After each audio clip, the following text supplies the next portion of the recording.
सके, शायद कंट्रोल इससे पाया जा सके। मैं आपका रुख करूंगी। धर्मदीप सिंह जी, समझना चाहती हूँ मैं आपसे कि कैसे पहचाने कि कोई जो है मानसिक तनाव में चल रहा है और कैसे उससे बातचीत की जा सके, कैसे उसे समझाया जा सके।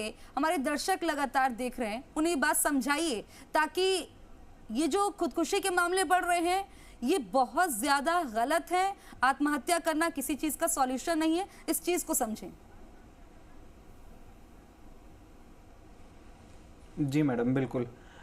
सबसे पहली चीज़ तो मैं ये बताना चाहूँगा कि किसी भी व्यक्ति विशेष का एक जो सामान्य व्यवहार का जो एक तरीका होता है, एक सामान्य जीवन शैली होती है, उससे हटकर जब कभी परिवर्तन आते हैं, अब इसमें हम अलग अलग आयु वर्ग के हिसाब से सोचें तो अलग अलग लक्षण हो सकते हैं। जैसे विद्यार्थी वर्ग के हिसाब से अगर हम सोचें तो अगर वो रेगुलरली अपनी क्लासेस में आना बंद कर दें या फिर अचानक से उनके जो एकेडमिक परफॉर्मेंस है उसमें डिक्लाइन आ जाए, वो पहले के बजाय पढ़ाई के प्रति लापरवाही बरतने लग जाए, या फिर थोड़ा स्वभाव में चिड़चिड़े हो जाएं, या फिर उनके बारे में यह सुनने आए कि किसी प्रकार के दुर्व्यसनों में वो लिप्त होने लग गए हैं, अथवा जो है चिड़चिड़े अचानक से हो गए हैं। तो इस प्रकार के जो लक्षण है, नींद नहीं आना, ज़्यादातर उदास होना, लोगों से बातचीत करना कम कर देना, तो ये सारे जो लक्षण हैं ये आमतौर पर किसी भी प्रकार के बदलाव की एक निशानी होती है कि मानसिक स्तर पर कोई व्यक्ति संघर्ष कर रहा है।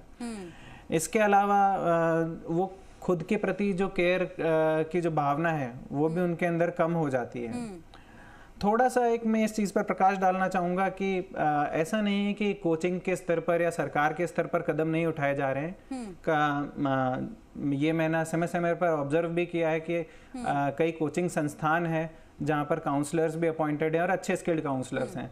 तो वहीं सरकार के द्वारा समय समय पर इस प्रकार के जागरूकता अभियान भी लिए जाते हैं। मैं आपसे बात करना चाहूँगा टेलीमानस की, जो कि एक round the clock available helpline है जिसके जरिए काउंसलर की एक्सपर्ट सर्विसेज भी आप यूज में ले सकते हैं।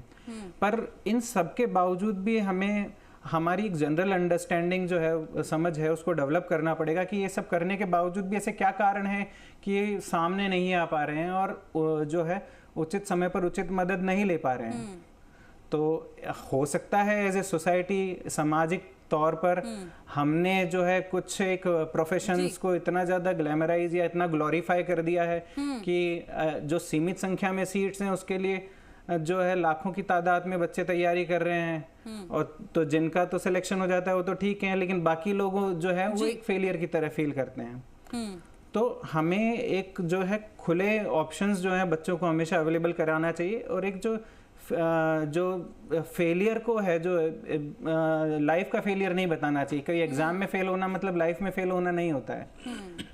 और दूसरी भी ऐसी बहुत सारी चीज़ें हैं जिनके ज़रिए आप सक्सेसफुल हो सकते हो। तो थोड़ा सा मुझे ऐसा लगता है कि हमें जो है ज़्यादा जो है व्यक्ति के विकास पर ध्यान देना चाहिए, ना कि किसी परीक्षा के अंदर जो है उसकी असफलता पर।